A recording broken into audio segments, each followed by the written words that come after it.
Hello hello. Hello बच्चों, कैसे हैं आप लोग? तो हेलो बच्चों, कैसे हैं आप लोग? बढ़िया, एकदम मजे में एकदम। तो हेलो बच्चों, एक बार फिर से मैं स्वागत करता हूं आप सभी का हृदय के इस रॉकिंग से बैच में, जहां पर मैं आकाश श्रवण, ये लगे वो भाई हर बार की तरह डायलॉग रिपीट करना पड़ता है। अब आप मुझे जानते हो, आप मुझे पहचानते हो, आप मुझे समझते हो, आप मुझे जानते हो। तो आज मैं फिर से आप सभी का स्वागत करता हूं उदय के इस रॉकिंग से बैच में, जहां पर मेरे सारे रॉक स्टार, मेरे उदय के सारे रॉक स्टार मेरा इंतजार सारे हफ्ते करते हैं। और उन्हीं के लिए आज हम लेकर आए हैं एनसीईआरटी इन वन शॉट। आज भाई चैप्टर खत्म हो गया पूरा। पूरे चैप्टर के लेक्चर आपने देखे होंगे, पूरे चैप्टर के लेक्चर आपने ध्यान से समझे होंगे। उस पूरे चैप्टर के हर एक लेक्चर में आपको एक एक बात समझाई गई है। याद रखना, याद रखना, याद तो होंगे ना सारे कॉन्सेप्ट? समझे तो होंगे ना आपने सारे कॉन्सेप्ट? समझे हैं या नहीं समझे? याद रखना है भाई, याद रखना है। कैसे हमने एक एक क्वेश्चन को करा था, कैसे हमने एक एक टॉपिक को समझा था, कैसे हमने एक एक कॉन्सेप्ट को समझा था। तो एक बार फिर से मैं स्वागत करता हूं आप सभी का इस रॉकिंग से बैच में, जहां पर मैं आकाश ये अंगूठा दिखाते हुए अपनी एडिटेड फोटो के साथ आपके सामने खड़ा हुआ हूं। गोरा दिख रहा हूं, लेकिन मैं हूं नहीं गोरा, जो है सच है सामने है। तो आज हम पढ़ने के वाले हैं भाई। देखो, आज का जो सेशन है ना, बहुत इंपॉर्टेंट होने वाला है। आज का जो सेशन है ना, बहुत ज्यादा, बहुत शानदार, बहुत प्यारा, बहुत अच्छा होने वाला है। आज हम पढ़ेंगे क्या? अब भाई आज के सेशन की पहली शर्त, बेटा देखो, अगर आप आज का सेशन अटेंड करने आए हो तो पहली बात ध्यान रख लेना, आपको पुराने लेक्चर पूरे ध्यान से देखकर आने पड़ेंगे। अगर आप पुराने लेक्चर पूरे ध्यान से देखकर आए होगे ना, तो आप यकीन मानो ये आपके लिए बहुत मजेदार है, ये आपके लिए बहुत इंपॉर्टेंट है। क्योंकि एनसीईआरटी में जितने भी न्यूमेरिकल्स दिए होंगे, मैंने रीजनिंग क्वेश्चन ऑलरेडी कराए हुए हैं लेक्चर्स में कवर। जितने भी रीजनिंग क्वेश्चन है, उन सारे रीजनिंग क्वेश्चन को मैंने ऑलरेडी कवर कराया हुआ है। लेकिन जितने भी न्यूमेरिकल्स हैं एनसीईआरटी के, जितने भी हाईली एक्सपेक्टेड क्वेश्चन है, उन सारे क्वेश्चंस को मैंने यहां कराया हुआ है। अब बच्चे देखो, 9-10 जो होती है ना, 9-10 आपका बेस बनाती है, 9-10 आपका आधार बनाती है। और यही 9-10 डिसाइड करती है कि आप भविष्य में क्या बनोगे। पायलट बनोगे, इंजीनियर बनोगे, डॉक्टर बनोगे, वकील बनोगे, या साइंटिस्ट बनोगे, या क्या बनोगे। ये सारी चीजें 9th क्लास में स्टार्ट हो जाती हैं सेट होना। तो भाई इसी बात को ध्यान में रखते हुए आप सभी के लिए उदय बैच डिजाइन किया गया, जिसमें इंडिया की टॉप मोस्ट फैकल्टी, इंडिया की सबसे अच्छी, इंडिया की सबसे प्यारी और इंडिया की सबसे हायर लेवल की फैकल्टी आप सभी को पढ़ा रही है। तो बेटा सिर्फ इतनी सी बात है, पढ़ा हम रहे, पढ़ना आपको है। तो ध्यान, कंसंट्रेशन, डिमांड, हर बात आपके पास है। आपको सिर्फ वही करना है, आपको सिर्फ पढ़ना है, आपको सिर्फ समझना है। सारी चीजें तो अवेलेबल हैं आपके पास, सारी चीजें तो प्रेजेंट है। उन सारी बातों को ध्यान में रखते हुए आपको आज पढ़ाई शुरू करना है। तो भाई शुरू करते हैं आज की पढ़ाई, लेके प्रभु का नाम। पहले तो हम पढ़ने के वाले हैं, उस बात को तो जान लें। पहले हम पढ़ने के वाले हैं, उस बात को तो जान लें भाई। पहले हम पढ़ने वाले हैं एनसीईआरटी इन वन शॉट। एक शॉट में एनसीईआरटी के सारे क्वेश्चंस को खत्म करने वाले हैं। बस याद रखना, ये सारे फॉर्मूला, सारे क्वेश्चंस आपको याद होना चाहिए। अगर आपको सारे फॉर्मूला, सारे क्वेश्चंस याद है ना बेटा, तो क्वेश्चंस का तात्पर्य मेरे वो वाले क्वेश्चन नहीं है जो मैंने कराया हुआ। क्वेश्चन का तात्पर्य आपको क्वेश्चन करने की ट्रिक आपको आना चाहिए। मैंने आपको बताया होता, किसी भी न्यूमेरिकल को करने की 3 स्टेप्स होती हैं। पहला, इमेजिनेशन, क्वेश्चन को पढ़ो, इमेजिन करो सारी सिचुएशन अपने दिमाग में। दूसरा, कैलकुलेशन, उसके बाद आप अपना दिमाग लगाओ, कैलकुलेट करना शुरू करो। उसके बाद तीसरा है वेरिफिकेशन। तो इमेजिनेशन, कैलकुलेशन, वेरिफिकेशन, इन तीनों के साथ आप कैसा भी न्यूमेरिकल को आराम से सॉल्व कर लोगे। तो चलिए शुरू करते हैं आज के टॉपिक्स। तो आज हम पढ़ेंगे क्या? एनसीईआरटी के सारे क्वेश्चन वन शॉट। तो पहला टॉपिक हम पढ़ने वाले हैं एनसीईआरटी इन वन शॉट। दूसरा टॉपिक हम पढ़ने वाले हैं एनसीईआरटी इन वन शॉट। तीसरा टॉपिक हम पढ़ने वाले हैं एनसीईआरटी इन वन शॉट। चौथा टॉपिक हम जो पढ़ने वाले हैं वो है एनसीईआरटी इन वन शॉट। बच्चे क्वेश्चन नंबर वही दिए हैं मैंने जो आपकी बुक में है, क्वेश्चन नंबर वही दिए हैं मैंने जो आपकी बुक में। कुछ क्वेश्चन बीच में से गायब हो जाएंगे, अर्थात मैंने सारे क्वेश्चन में से कुछ ऐसे सिमिलर क्वेश्चन जो हैं जिन्हें आपको भी तो करना है भाई। मैं ही पढ़ाता रहूंगा तो आप अगर पढ़ोगे, कुछ क्वेश्चन आपको भी सॉल्व करना है, कुछ क्वेश्चन आपको भी करना है बेटा। तो बस याद रखना, कुछ क्वेश्चन आपको भी करना है। तो मैं कुछ क्वेश्चन को ऐसे बताता जाऊंगा कि होमवर्क करो या सॉल्व करो, सारी बातें। तो चलिए शुरू करते हैं आज की क्लास, लेके प्रभु का नाम। अब भाई पहला क्वेश्चन नंबर 2 है बुक का आपके। अब पहले क्वेश्चन को पढ़ो, उसका जवाब बाद में देखना। पहले क्वेश्चन को पढ़ो। क्वेश्चन कहता है कि जब किसी छड़ी से एक दरी को पीटा, आपने ये जरूर किया होगा भाई, जरूर। आपने कभी गद्दा बिछाया होगा, आपने कभी कोई सा मोटा सा बिस्तर बिछाया होगा और उस पर कूदे होगे। जब आप उस पर कूदे होगे ना, तो धूल ऊपर आ जाती है। ऐसा क्यों होता है? इसका कारण है जड़त्व। इसका कारण क्या है बच्चे? जड़त्व। जब हम छड़ी को पीटते हैं ना, तो मान लो भाई, कैसे बताऊं, मान लो भाई ये रही, नहीं यार मेरे पास कुछ है नहीं तो बताता। मान लो ये रहा मेरा वो ब्लैंकेट, ये रहा वो गद्दा, ये रहा वो रजाई, जो भी है। अब इसके ऊपर आप कूदे तो ये गति में आ गया, ये अंदर दब गया। अब ये अचानक से गति में आ गया, इसके साथ जो धूल के कण जुड़े हुए थे ना वो वहीं के वहीं रह जाते हैं। ये अचानक से नीचे चला गया, धूल के कण वहीं रह जाते हैं, अब धूल के कण हवा के साथ उड़ जाते हैं और धूल के कण विराम में रहते हैं। और जो गद्दा रहता है, जो हमारा बिस्तर रहता है, वो बिस्तर किस में आ जाता है, किस में आ जाता है, कारपेट या दरी किस में आ जाता है, मोशन में आ जाता है, जिसकी वजह से धूल के कण तो विराम में रह जाते हैं, कारपेट गति में रह जाता है। धूल के कण के पास क्या होता है, जड़त्व। याद करो मैंने आपको जड़त्व सिखाया था, किसी भी चीज की अवस्था में परिवर्तन का विरोध। तो भाई जो धूल है वो चाहती है कि विराम में है और विराम में रह जाए, और धूल चाहती है विराम में है, विराम में रह जाए, तो अर्थात ये जड़त्व इसका कारण है। तो भाई सिर्फ और सिर्फ जड़त्व के कारण ही ऐसा होता है। जब हम किसी, आप करके देख लेना एक्सपेरिमेंट, डंडा तो होगा ही, कभी गुस्सा आए तो दड़ दड़ा दड़ा दड़ा दड़ा दड़ा दड़ किस पे मारोगे, दरी पर मारोगे, या फिर किसी कारपेट पर। किसी इंसान को मत मार देना, क्रूरता बहुत बुरी चीज है भाई, किसी इंसान को नहीं, दरी पर मार, जितना गुस्सा निकालना निकालो, साफ भी हो जाएगी दरी, तुम्हारा गुस्सा भी खत्म हो जाएगा। दो फायदे हो रहे हैं ना भाई। तो जैसे ही आप दरी को मारोगे तो उसमें से धूल के कण बहुत सारे बाहर आने लगेंगे। इसका कारण क्या है, इसका कारण है जड़त्व। जैसे ही आप दरी को मारते हो तो दरी किस में आ जाती है, गति की अवस्था में।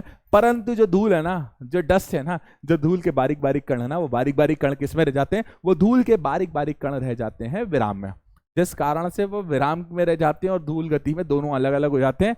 कहानी खत्म, धूल अलग। भाई आंसर भी लिखा हुआ, ध्यान से पढ़ लेना बेटा, बड़ा प्यारे प्यारे प्यारे प्यारे बच्चों, ध्यान से पढ़ लेना इस क्वेश्चन के आंसर को। अब अगला क्वेश्चन, ये देखो, ये सारे के सारे जो क्वेश्चंस है ना आपकी प्रैक्टिकल लाइफ से जुड़े हुए। भाई बस में सफर तो सबने करा होगा, अरे बस में तो सबने सफर करा होगा। अच्छा मान लो ड्राइवर बस चला रहा है, ओ मैं निकला ओ गड्डी लेके, इतने में आगे एक इंसान आ गया सामने, तो वो क्या करेगा, अचानक से ब्रेक मार देगा। तो आप ऐसे हो जाओगे, ऐसे थोड़ी देर के लिए हो जाओगे, ऐसा सभी ने फील किया होगा। जब अचानक से ब्रेक मारता है ना कोई बंदा, तो हम एक सेकंड के लिए ऐसे हो जाते हैं, हो जाते हो ना। अब इस बात को अपने दिमाग में रखना और इस बात को दिमाग में रखना और अगले क्वेश्चन पर ध्यान दो, सिर्फ क्वेश्चन पढ़ना अभी। अब क्वेश्चन कहता है कि बस की छत पर रखे सामान को जब रस्सी से क्यों बांधा जाता है। अरे यार अरे यार अरे यार, देखो मैं आपको एक्सप्लेनेशन दूं।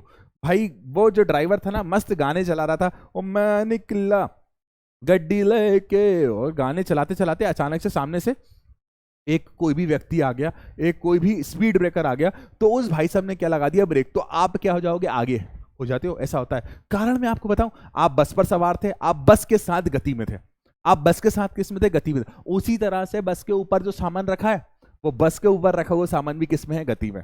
अब जैसे ही आपने ब्रेक मारा ना, जैसे ही आपने ब्रेक मारा ना, तो बस तो भाई किस में आ गई, विराम में। लेकिन ऊपर वाला जो सामान है वो किस में रह गया, गति में। तो वो सामान धड़ाम से आगे आ सकता है, धड़ाम से आगे आ सकता है। तो भाई इसी वजह से आप उस सामान को बांध देते हो। आपने देखा होगा ड्राइवर ऊपर चढ़ता है, अरे ड्राइवर तो हमारे इंडिया के इतने टैलेंटेड हैं कि वो बुलेट ऊपर चढ़ा देते हैं, अरे कार ऊपर चढ़ा देते हैं। अगर उनके बस में होता तो चंद्रयान की जगह बस के साथ जाते, बस के साथ चांद पर निकल जाते। इतने टैलेंटेड ड्राइवर्स हैं हमारे। तो भाई बात ऐसी है कि जब भी सामान को हम बस के ऊपर रखते हैं तो उसे बांध देना चाहिए। इससे होगा क्या कि जब ब्रेक लगाएगा ना भाई, जब गाड़ी चल रही होगी, जब बस चल रही होगी, तो बस भी मोशन में है, गति में है। हमारे बस के ऊपर जो सामान रखा होगा वो भी किस में है, गति में। अब दोनों चीजें गति में है। यदि दोनों चीजें गति में है ना बेटा, यदि दोनों चीजें गति में है ना, तो अचानक से बस ने ब्रेक लगा दी, बस किस में आ गई, विराम में।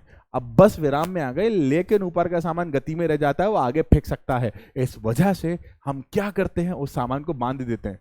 अगर बस में गति आएगी तो बस का सिस्टम हो जाता है, बस में अगर गति आएगी तो सामान में भी गति आएगी, और बस में विराम रहेगा तो सामान में भी विराम रहेगा। ऐसी वजह से हम सामान को बांध देते हैं। इसका प्रॉपर एक्सप्लेनेशन लिखा हुआ है, प्रॉपर एक्सप्लेनेशन लिखा हुआ है यहाँ पर। देखो बेटा क्लियर लिखा हुआ है कि यहाँ पर जब जैसे ही हम किसी वस्तु को बांधते हैं ना, तो वो बस का हिस्सा हो जाता है। तो बस अगर विराम अवस्था में आ रहेगी तो वो सामान भी विराम अवस्था में आ जाएगा। तो अब अगर हम बांधेंगे नहीं तो बस और सामान अलग अलग सिस्टम रहते हैं, तो बस आ गई किस में, विराम अवस्था में, सामान गति अवस्था में रह जाता है, जिसके कारण वो बस के ऊपर रखा हुआ सामान गिर सकता है, नुकसान हो सकता है। मान लो नुकसान, आपने ऊपर अपना फोन बांध दिया, अरे बड़े मजे में आप सो गए बस में पैर डाल के, लेकिन अचानक से हमारे ड्राइवर साहब ने ब्रेक लगा दिया। जैसे ही ड्राइवर साहब ने ब्रेक लगाया, बस जाके धड़ाम से घुस गई, बस जाके धड़ाम से रुक गई और आपका मोबाइल गिर गया। इसलिए ऊपर बांध रखो ना सामान, तो बांध दिया करना। अगर आपके सरपंच साहब, आपके गांव के निवासी, आपके गांव के ड्राइवर साहब, आपके गांव के कंडक्टर साहब सामान जब ऊपर रखवा रहे हो ना, कोई भी, आप भी, आपके घर में कोई सफर करने जा रहा हो तो उसको हिदायत दे देना, सामान जो ऊपर रखवाओ ना, ऊपर रखवाओ तो बंधवा देना। उसके साथ साथ जो ऊपर बैठता है, भाई बैठना नहीं, खतरों से खाली होता है, बिल्कुल ऐसा ना करना। ऊपर बैठना, बस के ऊपर बैठना खतरों से खाली होता है। अचानक से ड्राइवर ने ब्रेक लगा दिया, तुम ही गिर जाओगे आगे, इसलिए बस के ऊपर ना बैठो। दुर्घटना से देर भली, दुर्घटना आराम से नीचे बैठकर जाओ ना, बस में क्या नीचे दरी बिठा लो, लेट कर जाओ, लेकिन ऊपर ना बैठना, खतरे से खाली होता है। सबूत और गवाह आपके सामने, मैंने आपको सारी बातें बता दी हैं, ठीक है भाई। अगर आ गया तो लिख देना चमका, आ गया तो लिख देना, हाँ भाई आ गया आ गया आ गया। अब इसी के साथ हम बढ़ते हैं हमारे अगले क्वेश्चन की तरफ। अब आप अगला क्वेश्चन पढ़ोगे, पहले आप अगला क्वेश्चन पढ़ोगे, उसके बाद आप आंसर दोगे, ठीक है। अब बच्चे देखो, क्वेश्चन कहता है कि किसी बल्लेबाज द्वारा क्रिकेट की गेंद को मारने पर गेंद जमीन पर लुढ़कती है। मान लो एक यार, पता है आज मैं रिकॉर्डिंग कर रहा हूं जिस तारीख को, कल इंडिया पाकिस्तान का मैच है, और आप जिस दिन ये रिकॉर्डिंग अपलोड होगी ना, उस दिन इंडिया पाकिस्तान का मैच होगा, तो वहां पर ये फिनोमेना देख पाओगे आप, ठीक है। इंडिया पाकिस्तान का क्रिकेट मैच है आज, जो ये लाइव हो रही है ना, 2 तारीख को आना ये रिकॉर्डिंग, तो 2 तारीख को आप देखना वहां पर इंडिया पाकिस्तान का मैच है और वहां पर ये चीज होगी। तो जब भी बल्लेबाज क्रिकेट गेंद को मारता है तो चौका पड़ता है ना, जब चौका पड़ता है, तो जब चौका पड़ता है ना, तो जब बल्ले से गेंद निकलती है ना, तो उसकी गति बहुत तेज रहती है। लेकिन जैसे ही वो थोड़ी आगे पहुंचते हैं ना, उसकी गति धीरे हो जाती है, और कभी कभी तो वो रुक भी जाती है। इसका कारण क्या है? इसका कारण है घर्षण। इसका कारण क्या है बच्चे? घर्षण। मान लो एक ये मेरा हाथ है, इसके ऊपर मैं दूसरे हाथ को सरका रहा हूं, अब ये वाला हाथ इसको सरकने से रोक रहा है, अब इसको सरकने, ये आगे की तरफ बल लगा रहा है, तो इस हाथ को सरकने से रोकने के लिए विपरीत दिशा में बल लगाना पड़ेगा, और वो बल क्या कहलाता है? घर्षण।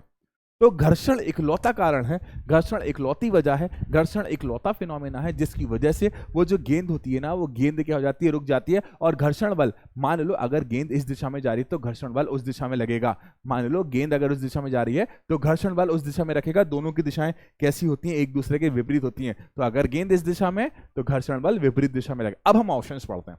अब हम ऑप्शन, मैं जानता हूं, मैं हट जाता हूं 1 सेकंड के लिए, आप ऑप्शंस पढ़ो। ऑप्शन नंबर ए, बल्लेबाज ने गेंद को पर्याप्त प्रयास से हिट नहीं किया। नहीं यार, ये सही नहीं है। अकॉर्डिंग टू बी, वेग गेंद पर लगाए गए बल के समानुपाती है। पूछा है गेंद रुकती क्यों है।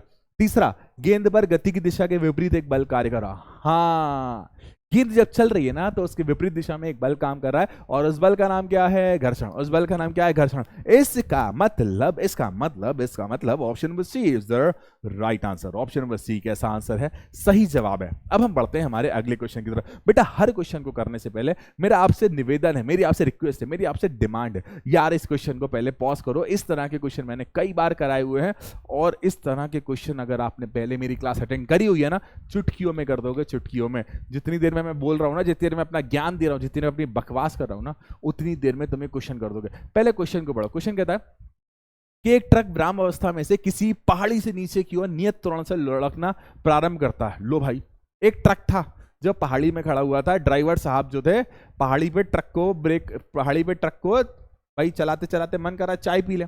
अब ड्राइवर साहब उतर गए, उन्होंने ट्रक को रोक दिया था। अब ड्राइवर साहब उतरे, ट्रक तो ढलान पर खड़ा हुआ था, और ढलान पर खड़ा हुआ तो वो लुढ़क गया, बढ़ गया, आगे चला गया, आगे चढ़ गया, पार निकल गया, सारी साधों को पार करता हुआ। तो एक ट्रक है जो विराम अवस्था में खड़ा हुआ था। कहाँ खड़ा हुआ था बेटा? विराम अवस्था में खड़ा हुआ था। अब वो पहाड़ी से नीचे की तरफ आने लगा। अब पहाड़ी के नीचे की तरफ आया है ना, तो उसका त्वरण नियत है, उसकी गति में जो परिवर्तन हो रहा है वो एक नियत रेट से हो रहा है, नियत गति से हो रहा है। अगर वो 20 सेकंड में 400 मीटर की दूरी तय करता है तो हमें इसका त्वरण निकालना है। याद करो, बड़ा प्यारा क्वेश्चन है, और इस तरह का क्वेश्चन मैंने कराया हुआ है। यदि इसका द्रव्यमान 7 मीट्रिक टन है, 7 मीट्रिक टन, तो बल की गणना भी करो। देखो बच्चा, बड़ा अच्छा क्वेश्चन है भाई। क्लियर बोला है कि ड्राइवर साहब जब ट्रक चला रहे थे ना, तो ट्रक चलाने के पहले, ट्रक बढ़ाने के पहले, जब ड्राइवर साहब ट्रक चला रहे थे ना, तो ट्रक बढ़ाने के पहले ट्रक खड़ा हुआ है, लिखा हुआ है कि भाई ट्रक विराम अवस्था से है। ये क्लियर इस बात को। अब विराम अवस्था से है तो प्रारंभिक वेग कितना हो जाएगा? 0। भाई शुरुआत तो 0 से करिए ना, तो प्रारंभिक वेग कितना हो जाएगा? 0। तो प्रारंभिक वेग को प्रदर्शित किया जाता है यू से। अब बच्चे चलने लगा, वो किससे चलने लगा? किसी ना किसी त्वरण से चलने लगा। अब 20 सेकंड, तो समय का मान कितना दिया हुआ है बच्चे? 20 सेकंड। अब 20 सेकंड में कितनी दूरी? दूरी का मतलब क्या हो गया? विस्थापन। तो विस्थापन का मान कितना दिया है बच्चे? यहाँ पर 400 मीटर। विस्थापन का मान कितना दिया हुआ बच्चे? 400 मीटर। विस्थापन का मान कितना दिया हुआ बच्चे? 400 मीटर। अब हमें ज्ञात करना है इसका त्वरण। क्या ज्ञात करना है बच्चे? त्वरण। लो भैया, क्या ज्ञात कर दिया बच्चे? त्वरण। और इसका द्रव्यमान दिया गया है 7 मीट्रिक टन। तो 7 मीट्रिक टन दिया है और 1 टन में 1000 किलो है। तो 7 टन में कितने हो जाएंगे? 1 टन में 1000 किलो है भाई, तो 7 टन में कितने? 7000 किलो। यार ये तो बच्चे वाली चीजें हैं। अब आप बड़े हो गए हो, 9th क्लास के बच्चे हो गए, आप मैच्योर हो गए हो, तो 7 टन में कितने? मैं इसको परिवर्तित कर दूं केजी में। अब इतनी छोटी सी बात आप यार कर लोगे यार। अब हमें क्या निकालना है? त्वरण। तो भाइयों और बहनों ध्यान से समझना, अब ऐसा सूत्र चाहिए जिसमें यूबीआई, टीबीआई, एसबीआई और एबीआई, ऐसा सूत्र चाहिए जिसमें यूबीआई, टीबीआई, एसबीआई, एबीआई, इन चारों के मध्य एक ऐसा संबंध निकालो जिसमें से हम किसी एक का मान निकाल सकते हैं। तो याद करो गति का दूसरा समीकरण, याद करो गति का दूसरा समीकरण। गति का दूसरा समीकरण कहता है ut प्लस 1/2 AT²। अब यहां पर देखो, क्या आपके पास विस्थापन का मान है? हाँ है। क्या आपके पास प्रारंभिक वेग है? हाँ है। क्या आपके पास समय है? हाँ है। क्या ए है? ए नहीं है। टी है? हाँ है। इस मान से, इस सूत्र से हम इजीली मान निकालेंगे। अब रिस्पेक्टेड मान को हम यहां पुट कर दें। एस का मान कितना दिया होगा? कलर बदलने भाई, बहुत देर से एक ही कलर चल रहा। एस का मान कितना दिया हुआ? एस का मान दिया गया है बच्चा 400, दिया है ना 400। अब यू का मान कितना दिया है? 0। टी का मान आपको दिया है 20, ठीक है, प्लस 1/2 अपनी जगह है। ए का मान नहीं पता, ए का मान ही तो निकालना है। और टी का मान कितना दिया है? 20। तो मैं 20 स्क्वायर को ऐसा लिख दूं, 20 × 20। अच्छा लगेगा ना ये? 20 × 20 लिखना ज्यादा अच्छा लगेगा। अब बच्चा लोग ध्यान से देखना, अब हम इसमें क्या चेंज करेंगे। तो भाई इसको मैं ऐसा कर दूं, 2 से इसको 10 कर दिया, ठीक है। अब बच्चे देखो 400, ये पूरा तो 0 हो गया, ये पूरा तो 0 हो गया। अब बचा क्या मेरे पास? अब बच्चे देखो क्या बचा? 20 × 10। अब 20 × 10 क्या हो जाएगा? 20 × 10 क्या हो जाएगा? अब 20 × 10 क्या हो जाएगा? जरा बता दो। 20 × 10 जो है हो जाएगा, कितना हो जाएगा? यार मैंने बचपन में पहाड़े पढ़े नहीं, थोड़ी ओवर एक्टिंग कर लूं, बचपन में मैंने पहाड़े पढ़े नहीं है यार। 20 1 जा 20 नहीं, 20 एकम ए 20 एकम 20, 20 दूनी 40, 20 10 जा 200। तो यहां पर क्या हो जाएगा बच्चे? 200। तो बच्चे ये हो गया कितना? ए। और थोड़ी ओवर एक्टिंग कर रहा था यार, ऐसा मत सोचना कि मुझे पता नहीं है, मजाक कर रहा था। तो 20 × 10 कितना हो गया? 200 हो गया।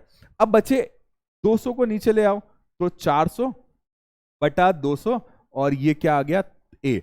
अब 200 से 400, क्या मुझे पता नहीं है? तुम क्या सोच रहे थे, मुझे ये बात पता नहीं है? जब मैं 400 से 200 को डिवाइड करूंगा तो 5 आंसर आएगा, पता है आपको? है? हाँ सही सोच रहे हो, सही सोच रहे हो। कितना आएगा? 2 मीटर प्रति सेकंड स्क्वायर। कितना आएगा?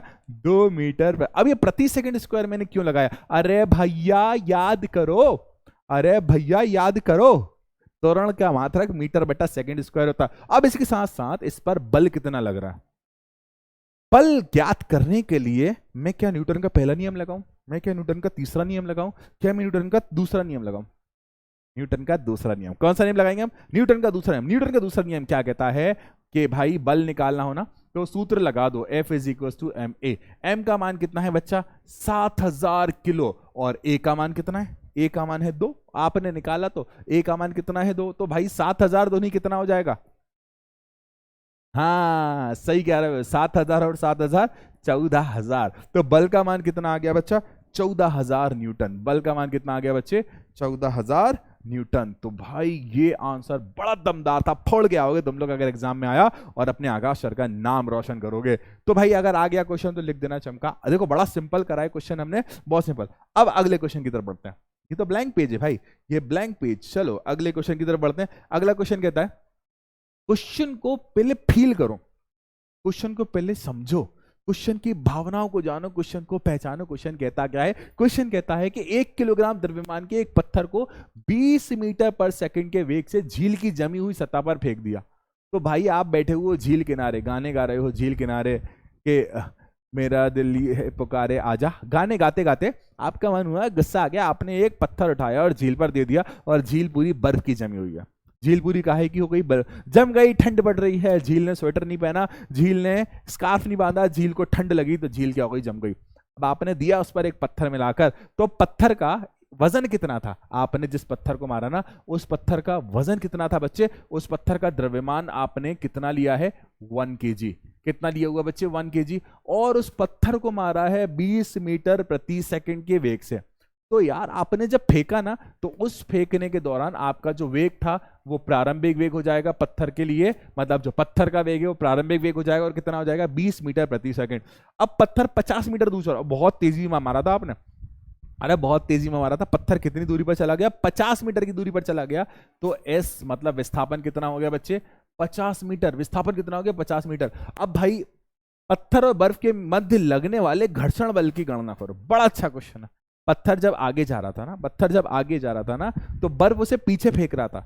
कोई भी सतह अपने ऊपर लगने वाली सतह, अपने ऊपर चलने वाली सतह के घर्षण के कारण उसके मोशन का विरोध करता है। तो हमें घर्षण बल का मान निकालना है। यकीन मानो बल का मान कहीं भी निकालना हो तो एक ही सूत्र उपयोग कर देना, F = ma।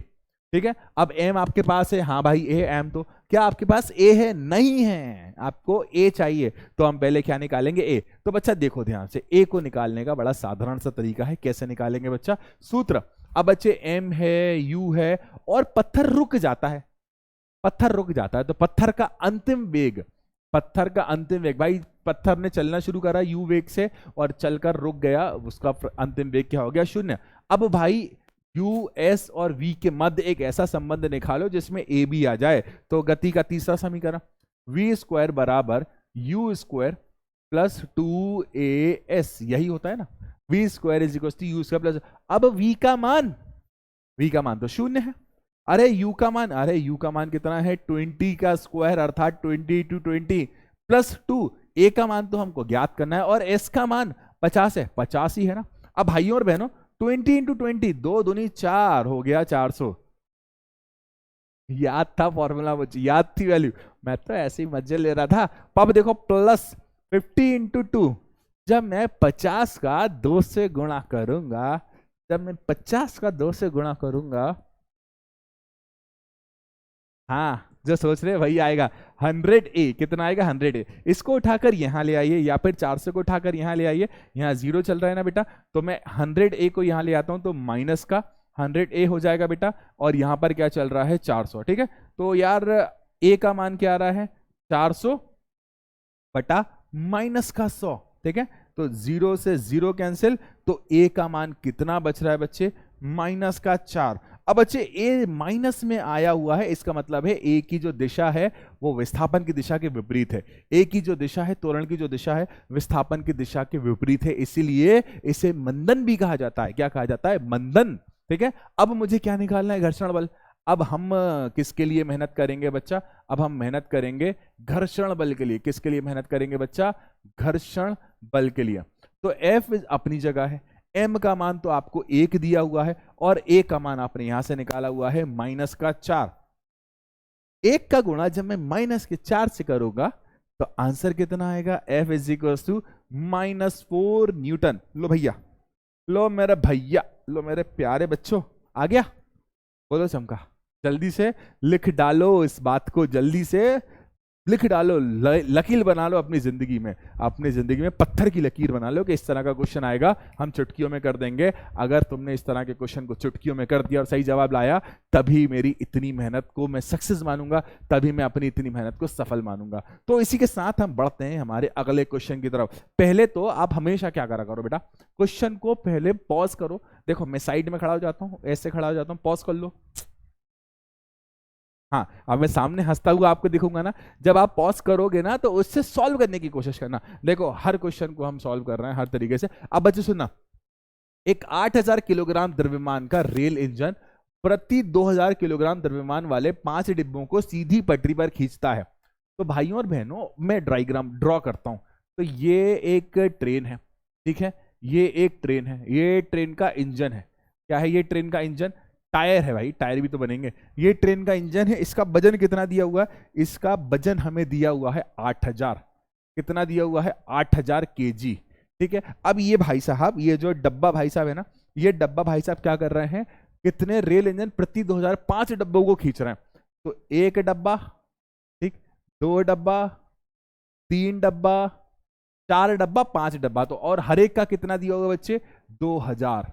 तो इसका 2000 है तो सबका कितना हो जाएगा बच्चे 2000, इसका भी कितना हो जाएगा 2000, और 2 डब्बे में नीचे बना देता हूं, इसका भी कितना हो जाएगा 2000, और इसका भी कितना हो जाएगा बच्चे 2000। तो इस निकाय, इस सिस्टम का पूरा वजन कितना हो गया? अरे तुम जरा बता दो कि कुल द्रव्यमान कितना हो जाएगा, कुल द्रव्यमान इस पूरे निकाय का कितना हो जाएगा? तो इस पूरे निकाय का कुल द्रव्यमान आप इतनी देर में कैलकुलेट कर चुके होगे जितनी देर में मैं ये लिख रहा हूं। देखो कैसे, 8000, 2000, 2000, 2000, 2000, 2000 सबको जोड़ देंगे। जैसे आप सबको जोड़ोगे ना तो हमारा जो कुल द्रव्यमान है इस पूरे निकाय का आएगा 18000 किलोग्राम।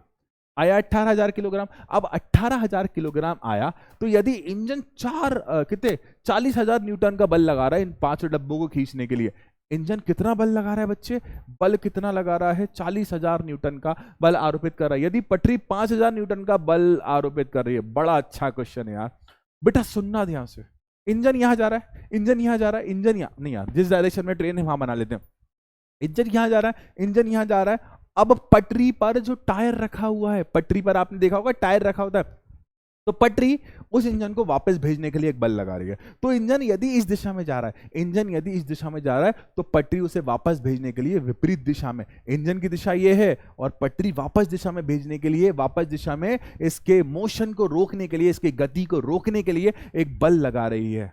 और इस बल का मान भी हमें दिया हुआ है, जिसे क्या बोलेंगे? घर्षण बल देंगे। तो बच्चे हमें क्या निकालना है? नेट बल का मान निकालना है, नेट बल, और फिर नेट त्वरण बल निकालना है। अब बच्चा बड़ा अच्छा क्वेश्चन है, इंजन यहां जा रहा है ना, इंजन यहां जा रहा है ना, तो इंजन का बल, तो F मतलब कुल बल निकाल रहा हूं बच्चे में, नेट बल, ये नेट त्वरण बल निकालने की मेहनत कर रहा हूं है ना, तो पहले मैं नेट बल निकालूं है ना। तो बच्चे देखो F से इसको मैं पूरा लिखना पड़ेगा, ठीक है। अब बच्चे देखो नेट बल अर्थात कुल बल, कुल कैसे बल निकालूंगा बच्चे? देखो इंजन इस दिशा में, गाड़ी तो चल रही है ना यार, गाड़ी तो चल रही है ना, तो इंजन का जो बल होगा वो ज्यादा होगा, तो इंजन बल, ठीक है, इंजन का बल्ब नहीं बल, इंजन का बल माइनस घर्षण, उसका विरोध कर रहा है तो माइनस का घर्षण बल, ठीक है। अब इंजन के बल का मान कितना है? इंजन के बल का मान 40000 न्यूटन है, 40000, और घर्षण बल का मान 2000 है। नहीं नहीं नहीं, ये तो द्रव्यमान दिया है भाई भाई भाई भाई भाई, गलत पुट कर दिया। घर्षण बल का मान कितना है? 5000 है। घर्षण बल का मान कितना है? 5000। यार 40000 में से यदि मैं 5000 घटा दूंगा, जब मैं छोटा बच्चा था तो मुझे ये सब सिखाया गया था, 40000 में से जैसे ही मैं 5000 निकालूंगा ना तो बचेगा क्या बच्चे? 35000। तो मेरा जो जवाब आने वाला है नेट बल अर्थात बल का मान कितना आने वाला है? ये आने वाला है 35000। 35000 क्या? न्यूटन, ठीक है। अब बच्चा हमको निकालना है त्वरण, अब F = ma का सूत्र लगा के त्वरण तो निकाल दो। तो भाई मैं कर देता हूं, तो भाई त्वरण निकालने के लिए आपको सूत्र लगाना पड़ेगा। कौन सा सूत्र? F = ma, ठीक है। अब त्वरण निकालना है तो A = F/m, ठीक। F का मान आप निकालियो, ये नेट बल निकालियो। F का मान कितना निकाला है? 35000 निकाला है हमने, 35000 कितना बड़ा बल आया है भाई। और द्रव्यमान, अरे पूरी ट्रेन का डब्बों के साथ का वजन कितना निकाले थे? याद करो, 18000। कितना निकाले थे? 18000, ठीक है। ओ भाई 3 0 से 3 0 गए। अब 18 दूनी 36, तो इसका आंसर लगभग 1.9 के आसपास आएगा। इसका आंसर लगभग 18 दूनी 36, तो अराउंड 1.9 के आसपास आएगा। 1.9 मीटर/सेकंड², ये हमारा सही जवाब है। ये लो भाई, कोई शंका, कोई दिक्कत, कोई प्रॉब्लम, कोई दिक्कत परेशानी हो तो फटाफट कमेंट में डाल देना, मैं आपकी सारी दिक्कत परेशानियों को कंसीडर करूंगा, सारी दिक्कत परेशानियों को सॉल्व करने की करता हूँ यार भाई। जिम्मेदारी है मेरी मेरे बच्चों के प्रति, जिम्मेदारी है मेरी मेरे स्टूडेंट्स के प्रति, जिम्मेदारी है मेरी, कर्तव्य है मेरा, मुझे करना ही पड़ेगा। और यकीन मानो, एक शिक्षक, एक टीचर, एक एजुकेटर, एक मेंटर की एक ही खुशी होती है जब उसका स्टूडेंट बहुत ज़्यादा अच्छी जगह पर पहुंच जाता है ना, तो इससे बड़ी खुशी इस दुनिया में कुछ नहीं होती बेटा। तो इस खुशी को पाने के लिए तुम्हें मेहनत करना पड़ेगी। खुशी को मुझे पाना है, मतलब खुशी को मुझे पाना है, और मुझे खुशी देने के लिए तुम्हें मेहनत करना पड़ेगी बच्चा। तो मैं उम्मीद करता हूँ, मैं आशा करता हूँ, मैं होप करता हूँ, मैं प्रार्थना करूँगा कि आप सभी बहुत अच्छी स्थान पर पहुँचे। और जब मैं कभी आपसे मिलने आऊँ, मान लो मैं बूढ़ा हो जाऊं, किसी डॉक्टर को दिखाना पड़े, अरे बेटा मैं बूढ़ा हूं, बेटा दांत दुख रहा है, तो वहां पर डॉक्टर साहब अपना मुंह दिखाइए, जैसे ही मैं मुंह दिखाऊं वो डॉक्टर साहब बोले अरे आप तो आकाश सर हो, वो होगा खुशी का दिन, वो होगा खुशी का दिन, वो होगा खुशी का दिन, और मैं चाहता हूं वो खुशी मुझे मिले। ठीक है, और आपकी जिम्मेदारी है, आपका कर्तव्य है मुझे वो खुशी देने की। यदि आप इतने दिन तक मेरे से पढ़ रहे हो ना, तो एक एक डिमांड मेरी पूरी कर दो कि किसी अच्छी जगह पर पहुंचकर दिखाओ। उस दिन मैं अपना जीवन सफल मानूंगा, उस दिन मानूंगा कि हाँ जो कुछ मैंने किया वो बिल्कुल सही किया। अब बच्चे आगे बढ़ते हैं, अब बच्चे आगे बढ़ते हैं। क्वेश्चन कहता है अगला क्वेश्चन, अगेन पॉज करो, ये लो, सॉल्व किया था ना, सॉल्व किया था ना, हाँ इतनी देर जब पॉज करा था ना, तो पॉज करके सॉल्व करा करो, मेरा शक्ल मत देखते रहा करो। क्वेश्चन कहता है कि एक गाड़ी का द्रव्यमान 1500 किलोग्राम है। यार जब भी क्वेश्चन करा करो ना, तो मैंने एक चीज बताई है, क्वेश्चन से जीवन उठा लिया करो। तो गाड़ी का द्रव्यमान कितना दिया है, गाड़ी का द्रव्यमान कितना दिया है, 1500 केजी। गाड़ी का द्रव्यमान कितना दिया है, 1500 केजी। गाड़ी को 1.7 मीटर प्रति सेकंड स्क्वायर के ऋणात्मक त्वरण अर्थात मंदन के साथ विराम अवस्था में लाना है। तो यार यह हलवा क्वेश्चन है, यह हलवा क्वेश्चन है। तो त्वरण का मान, अर्थात त्वरण का मान जो दिया है वो दिया है 1.7 मीटर बटा सेकंड स्क्वायर, और माइनस में दिया हुआ है, अर्थात गाड़ी स्लो होती जा रही है, गाड़ी स्लो होती जा रही है। अब हमें निकालना है गाड़ी तथा बल, सड़क के बीच लगने वाला बल। अरे यार ये मजाक क्वेश्चन तुम लोग तो कर लिए होगे। बल निकालना है ना, F is equal to M A, बल निकालना, तो ये दुनिया में हर जगह लगा सकते हो। ये जो नियम है ना, यूनिवर्सल नियम है, ये जो बल का फॉर्मूला है ना, F is equal to, universal law है, आप दुनिया में हर जगह इस लॉ को लगा सकते हो। क्या कहता है, F का मान कितना दिया है, 1500, ठीक है, A का मान कितना दिया है, -1.7। अब 1500 का जब अब 1.15 सत्ते कितना होगा, 15 15 पंजे 105। तो भाई जब आप 1500 में अराउंड 105 मतलब 1550 के आसपास जोड़ोगे, 1050 के आसपास, तो आपका आंसर आएगा 25, ये आ गया आपका 2550 न्यूटन आंसर आएगा, 2550 न्यूटन आंसर आएगा। तो बल का जो मान आएगा वो आएगा 2550 न्यूटन। यार इतने अच्छे अच्छे क्वेश्चंस क्या मुझे करना चाहिए, इतने अच्छे अच्छे क्वेश्चन क्या मुझे सॉल्व कराना चाहिए। अब यार देखो, अगर ये बात सच है ना, अगर आप ये बात सच मानते हो ना, अगर आप ये बात जानते हो, अगर आप ये पहचानते हो, अगर आप मानते हो, तो यार 2 मिनट के लिए सोचो, क्या एग्जाम हॉल में पेपर मुझे देना है? आप सोचो, एग्जाम हॉल में क्या पेपर पंकज सर को देना है, एग्जाम हॉल में पेपर क्या बिलाल सर को देना है, एग्जाम हॉल में पेपर या कौशिक सर को देना है, एग्जाम हॉल में पेपर क्या सत्यम सर को देना है, किसको देना है? तुम्हें देना। क्या मोहित सर जाएंगे तुम्हारा बायोलॉजी का पेपर सॉल्व करने? नहीं ना, पेपर किसे देना है? तुम्हें देना। अच्छा, जिंदगी में सक्सेस किसे पाना है? तुम्हें पाना है ना। हम सिर्फ मार्गदर्शन कर सकते हैं, हम जितने हैं ना, हम मार्गदर्शन कर सकते हैं और करते रहेंगे। ये हमारी प्रण है, हमारी प्रण है, और इस प्रण में हमने लिखा है कि जीवन के अंतिम सांस तक हम हमारे प्यारे बच्चों के लिए काम करते रहेंगे, कर्तव्य के साथ, जिम्मेदारी के साथ। और ये कोई मजाक नहीं है, ये सच है, ये जो कोई नाम नहीं है, ये भावना ऐसी नहीं कहलाता, इमोशन ऐसी नहीं कहलाता, क्योंकि यहाँ पर एक एक बंदा इसे अपने दिल में संभालता, और इसी वजह से इस लोगों को हमने हमारे सीने पर लगाया हुआ, क्योंकि ये डायरेक्ट हमारे दिल से जुड़ा हुआ।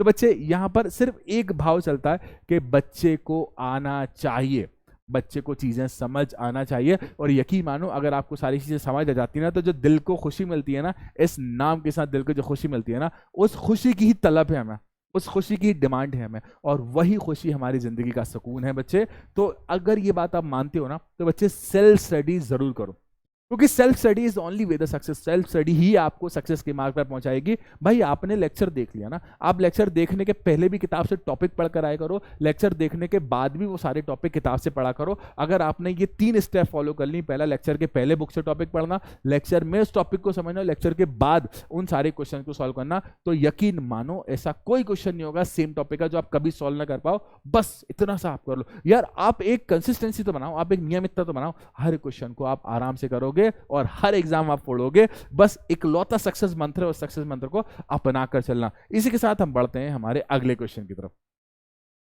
यार ये क्वेश्चन ही क्वेश्चन है। क्वेश्चन कहता है कि किसी, भाई ये क्वेश्चन मैं पहले करा चुका हूं अपनी क्लासेस में। क्वेश्चन कहता है कि किसी एम द्रव्यमान की एक वस्तु है, एम द्रव्यमान की एक वस्तु है जिसका वेग v है, जिसका वेग यहां पर लिख देता हूं मैं v है, ठीक है। संवेग क्या होगा? अरे संवेग का सूत्र पूछ रहा है, ये संवेग का सूत्र पूछ रहा है, तो संवेग का सूत्र आपको याद होगा।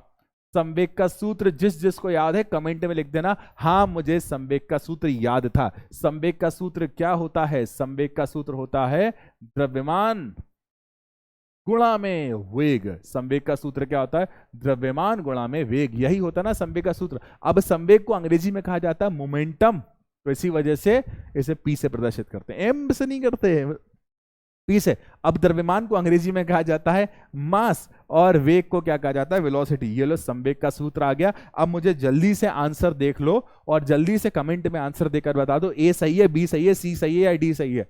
ए सही है, बी सही है, सी सही है या डी सही है? अब इतना तो तुम कर सकते हो भाई, आंसर आपके सामने लिखा हुआ है, बस आपको सही और गलत का चुनाव करना है। आपको सही कौन सा है? अब यार इतना तो कर लोगे ना कि ए सही है, बी सही है, सी सही है, डी सही है। सही जवाब ढूंढ कर मुझे आंसर दीजिए, ठीक है? आंसर दोगे ना, मैं चेक करता हूं। आप देखना मैं सारे कमेंट लाइक करता हूं, मैं लाइक करूंगा ना सारे कमेंट, मतलब आप समझ जाना कि हाँ मैंने आपके जवाबों को पढ़ लिया है। अब बच्चे बढ़ते हैं हम हमारे अगले क्वेश्चन की तरफ। क्वेश्चन को पहले पॉज करना, मैं अगेन पॉज दूंगा, तो क्वेश्चन को पॉज करो और सॉल्व करना, मेरे को मत देखते रहना। यस करा, देखो करा होगा सॉल्व। अब जैसे सॉल्व हो जाए ना उसके बाद अनपॉज करा करो। देखो दो वस्तुएं हैं जिनमें से प्रत्येक का द्रव्यमान 1.5 kg है। दो वस्तुएं हैं 1.5 kg इनका द्रव्यमान है।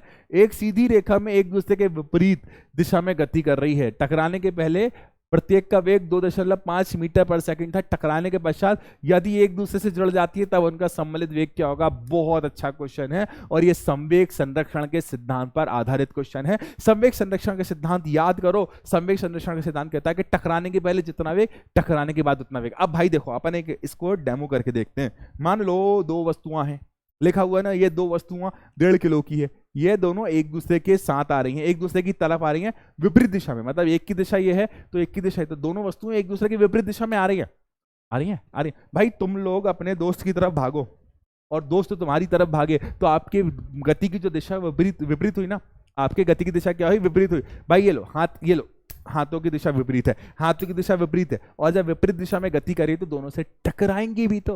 तो यहां पर बोला है कि 1.5 किलो उनका वजन है और टकराने के पहले 2.5 किलो का 2.5 मीटर पर सेकंड का वेग था, और टकराने के पश्चात जुड़ जाती हैं तो उनका वेग क्या होगा? बड़ा अच्छा क्वेश्चन है, ध्यान से समझना, हम इस क्वेश्चन को सॉल्व करेंगे। बच्चा देखो डायग्राम बनाते हैं। ये रहा डायग्राम, एक बॉल है, हम बॉल मान लेते हैं, इसका वजन 1.5 किलो है, और एक और बॉल है जिसका वजन भी 1.5 किलो है, ए नाम है इसका और इसका बी नाम है। ये दोनों बॉल एक दूसरे की तरफ जा रही हैं। ये वाली बॉल यहां जा रही है और ये वाली बॉल यहां जा रही है, ठीक है? अब ये टकराने से पहले कुछ संवेग रखती हैं अपने अंदर, टकराने के पहले कुछ ना कुछ संवेग रखती हैं, ध्यान से समझना। अब पहली वाली बॉल का जो द्रव्यमान दिया है, हमें दिया है m1 का मान कितना दिया है? 1.5 kg, ठीक है? और दूसरी वाली बॉल मतलब m2 का मान कितना दिया है?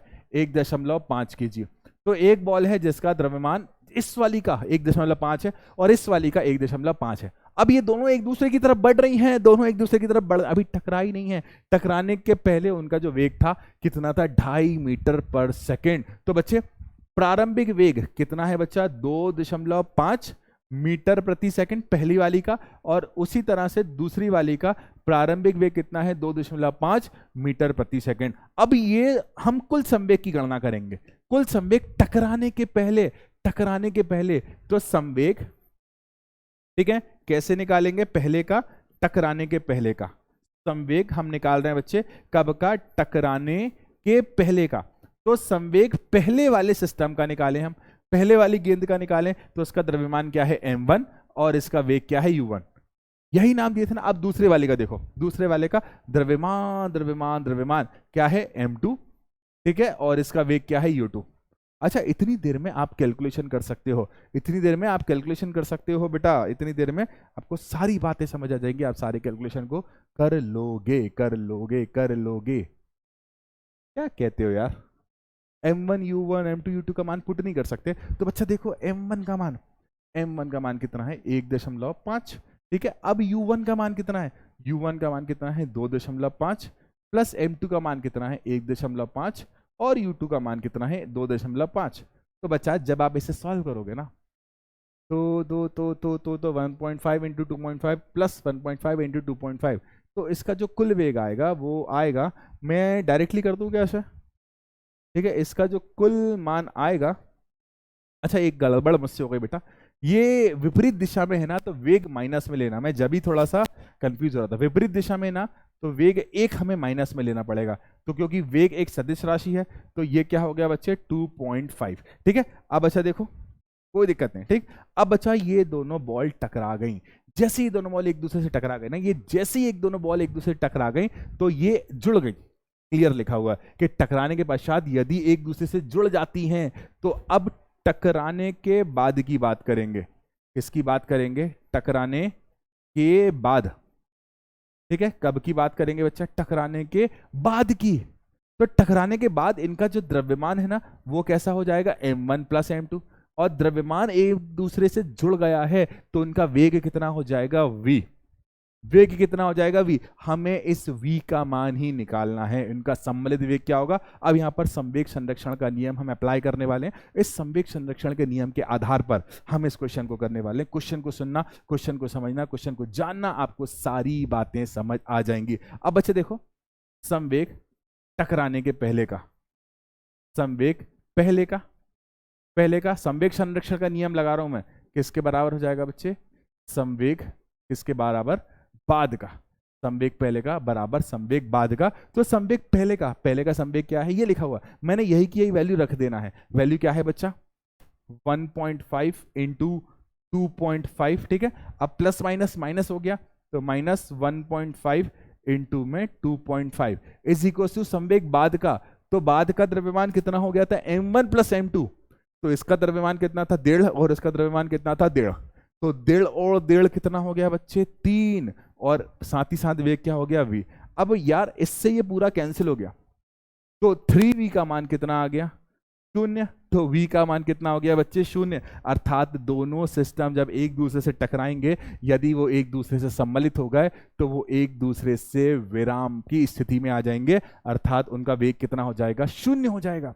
उनका वेग कितना हो जाएगा बच्चे? 0। क्वेश्चन टफ है, इतना टफ नहीं है। अब एक बार सॉल्व करके देखना। इसी के साथ हम बढ़ते हैं हमारे अगले क्वेश्चन की तरफ। बच्चे कुछ ही क्वेश्चन बचे हैं, 2 क्वेश्चन बचे हैं मुझे कराने के, 2 क्वेश्चन बचे हैं। उसके बाद अगला क्वेश्चन आप करोगे। क्वेश्चन कहता है कि 200 ग्राम द्रव्यमान की एक हॉकी गेंद को 10 मीटर प्रति सेकंड की वेग से सीधी रेखा में चलती हुई 5 किलोमीटर द्रव्यमान के लकड़ी के गट्टे से संगठ करती है तथा उससे जुड़ जाती है। उसके बाद दोनों एक साथ उसी रेखा में गति करते हैं। संगठ के पहले और संगठ के बाद के कुल संवेगों की गणना करो। बड़ा अच्छा क्वेश्चन है। इस क्वेश्चन को ट्राई करना सेम एज प्रीवियस है। इस क्वेश्चन को ट्राई करना सेम एज लास्ट है, सेम एज लास्ट, बिल्कुल पिछले क्वेश्चन की तरह है। ध्यान से सॉल्व करके देखना और इसका उत्तर लगभग 3 के आसपास आएगा। सेम एज लास्ट है, इस क्वेश्चन को जरूर सॉल्व करके देखना। अब हम नए पैटर्न के क्वेश्चन की तरफ बढ़ते हैं। क्वेश्चन कहता है कि 10 ग्राम द्रव्यमान की एक गोली सीधी रेखा में गति करती है। तो एक गोली है जिसका द्रव्यमान कितना है? 10 ग्राम। एक गोली है जिसका द्रव्यमान कितना है बच्चे? 10 ग्राम। गोली है, 10 ग्राम का द्रव्यमान है। तो m इज इक्वल टू कितना हो गया बच्चे? 10 ग्राम। यार ग्राम में कोई वैल्यू नहीं रखते, हम किस में पुट करेंगे? केजी में। तो जब हम 10 ग्राम को केजी में बदलेंगे तो 0.01 केजी कितना आ जाएगा? 0.01 केजी हमारा सही जवाब आ जाएगा। उसी के साथ उसका जो 150 मीटर प्रति सेकंड के वेग से चलकर, अब वो जो चल रही है ना, अर्थात प्रारंभ में उसका वेग कितना हो जाएगा? ये हो जाएगा 150 मीटर प्रति सेकंड का वेग। अब एक लकड़ी के सिक्के गुटके से टकरा गई, अर्थात एक गोली चलाई मैंने, डिस्किया है, और वो लकड़ी के गुटके के अंदर चली गई। अब लकड़ी के गुटके के अंदर चली गई तो अंदर जाकर वो रुक जाएगी, अर्थात उसका अंतिम वेग कितना हो जाएगा? 0 हो जाएगा। और जो समय लगा है ना, समय कितना लगा है बेटा? 0.03 सेकेंड। इतनी देर बाद वो क्या हो जाती है? रुक जाती है। इतनी देर बाद वो क्या हो जाती है? रुक जाती है। और मुझे पता लगाना है कि वो कितने अंदर तक जाएगी। अब पहले तो मैं त्वरण निकालूंगा। पहले मैं क्या निकालूंगा? त्वरण। तो त्वरण कैसे निकालते हैं? अंतिम वेग माइनस प्रारंभिक वेग बटे समय। अब v का मान 0, u का मान 150 और समय का मान कितना दिया हुआ है? 0.03। तो यहां पर माइनस 150 अपॉन में 0.03, ये 150 है, पॉइंट हटाकर इंटू में 2 0 लगा दो और 3 से ये चला गया 5। ठीक है, अब जैसे ही मैं त्वरण का मान निकालूंगा तो त्वरण 5 इंटू 100, तो त्वरण का मान कितना आ रहा है? 500। बड़ा खतरनाक त्वरण था भाई। कितना आ रहा है? 500। 0.3 अराउंड इसका 500। 1 मिनट 1 0 ये भी था भाई। 5000 मीटर प्रति सेकंड। बड़ा खतरनाक त्वरण आया, बड़ा खतरनाक। अब हमें विस्थापन निकालना है कि वो गेंद, वो वो जो गोली थी वो कितनी अंदर गई। तो गोली का विस्थापन निकालने के लिए मैं दूसरे नियम का यूज करूंगा, दूसरे समीकरण का, that is ut is equal to 1/2at²। बच्चे सवाल करते टाइम सही फॉर्मूला का चुनाव करना सबसे ज्यादा इंपॉर्टेंट है। यदि आपने सही फॉर्मूला का चुनाव नहीं करा तो क्वेश्चन नहीं होगा, और सही फॉर्मूला का चुनाव करना आएगा आपको सिर्फ और सिर्फ प्रैक्टिस से। अब u का मान कितना दिया था बच्चा, 150। t का मान कितना आया था, t का मान आया था 0.03 प्लस 1/2। a का मान कितना आया था, a का मान ये तुमने निकाला था, कितना आया था 5000। कितना आया था बच्चे 5000, और t का मान कितना आया था 0.03। ठीक है। अब बच्चे s इज इक्वल टू ये पूरी वैल्यू के जब मैं सॉल्व करूंगा तो इससे ये गया 2500। ठीक है, इससे ये गया आ गया 100, तो 100 से ये गया, सेम टू सेम इससे सॉल्व करा तो 100 आ गया, इससे ये गया, और 10 से गया 2 बार, और इससे गया 3 बार, तो 3 तिया 9/2, 4 मैं अपनी तरीके से कर रहा हूँ, आप अपने तरीके से करना। 3 तिया 9/2, 4.5, और 25 तिया 75। तो इसका जो आंसर आएगा लगभग 2.25 मीटर आएगा।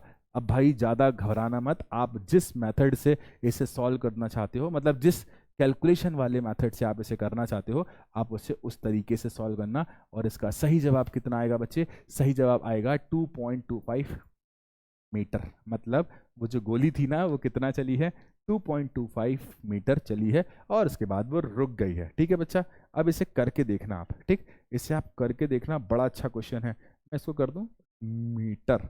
ठीक है, अब बढ़ते हैं अगले क्वेश्चन की तरफ।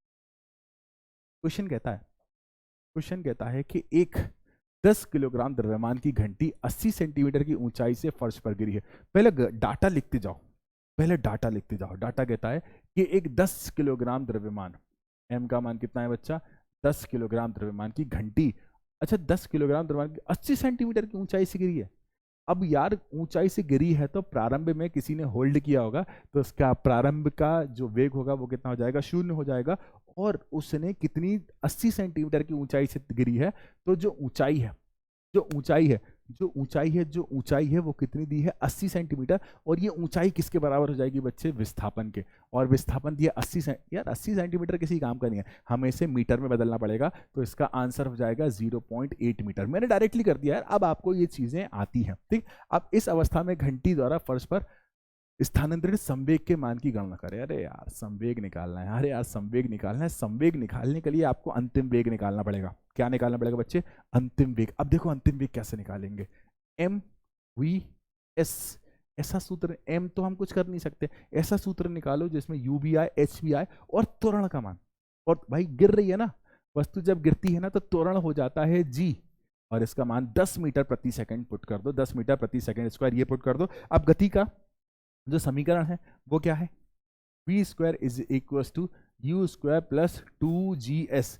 अब in the condition of gravity की कंडीशन में एक ही जगह क्या आ जाता है, g आ जाता है। अब अच्छा देखो, तो v का मान कितना दिया हुआ है यार, v तो हमको निकालना है ना, v तो हमें निकालना है, तो v² अपनी जगह है, u का मान 0 है, 2 अपनी जगह है, g का मान 10 है, और s का मान कितना दिया हुआ है, 0.8 मीटर।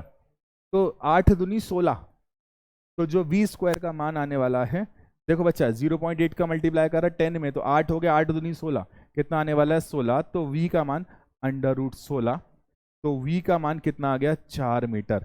तो भाई उस गेंद का, उस वस्तु का जो वेग था जब वो वस्तु सतह से टकरा रही थी, घंटी सतह से टकरा रही थी, कितना था, 4 मीटर। अब मुझे क्या निकालना है, मोमेंटम। अब मुझे क्या निकालना है, संवेग। अब मुझे क्या निकालना है बच्चा, संवेग। ठीक है, संवेग का जो सूत्र होता है वो कितना होता है, सूत्र द्रव्यमान गुणा में वेग, यही होता है ना बच्चा। अब द्रव्यमान गुणा में वेग, संवेग मतलब p, द्रव्यमान का मान ये दिया हुआ है 10, और वेग का मान कितना निकाले हैं, 40। तो संवेग का मान कितना आ गया, 40 kg मीटर प्रति सेकंड। बोलो चमका, बोलो आया या नहीं क्वेश्चन, बोलो आया या नहीं क्वेश्चन। तो भाई एक क्वेश्चन है जो मैं सस्पेंस के साथ छोड़ जा रहा हूं। मैं धारावाहिक सीरियल बहुत देखता हूं, इन धारावाहिक सीरियल के ही कारण इस क्वेश्चन को मैं सस्पेंस के साथ छोड़ जा रहा हूँ। इस क्वेश्चन को सॉल्व करना, कमेंट में आंसर देना। तो इसी के साथ आज की क्लास खत्म होती है। मैं उम्मीद करता हूँ, मैं आशा करता हूँ आपने बहुत सारे क्वेश्चंस करना सीख लिए होंगे। मैंने बहुत स्लो स्पीड में कराया बच्चे, मैंने भागा दौड़ी नहीं करी, मैंने तेजी में नहीं कराया, बड़े आराम से इन क्वेश्चंस को कराया है। तो बच्चे बिल्कुल आराम से आप सारे क्वेश्चंस को समझना। क्वेश्चन कहता है, क्या कहता है क्वेश्चन तो पता है ना तुम्हें। अब तो क्वेश्चन होगा अब आखिरी सीख। हर क्लास में मैं एक ना एक बात बोलकर जाता हूं कि समय और शिक्षा का सही उपयोग ही इंसान को सफल बना सकता है। अभी जिस उम्र में तुम हो ना बेटा, ये उम्र आपका टर्निंग पॉइंट है। ये उम्र आपको बदलेगी। यही उम्र डिसाइड करेगी कि आप सही हो या आप गलत हो, आप सही रास्ते पर जा रहे हो या आप गलत रास्ते पर जा रहे हो। और यही उम्र डिसाइड करेगी कि आपके फ्यूचर के साथ क्या होने वाला है। तो इस समय आप शिक्षा और समय का बहुत अच्छा उपयोग करें और यही आपको सफल बनाने की ओर अग्रसर करेगा। तो इसी के साथ आज की क्लास खत्म होती है बेटा। मिलते हैं अपन नेक्स्ट क्लास में, तब तक के लिए टाटा बाय बाय। रुको रुको रुको रुको रुको, जितने क्वेश्चंस बचे हुए हैं ना, उन सारे क्वेश्चंस को सॉल्व जरूर करना, तभी तभी तभी तो मजा आएगा। एक आध बार टेस्ट रख लेंगे आप लोगों का टेस्ट। तो भाई इसी के साथ आज की क्लास खत्म होती है। Tata bye bye and love you all. Bye बच्चों, बाय। मिलते हैं अपन नेक्स्ट क्लास में।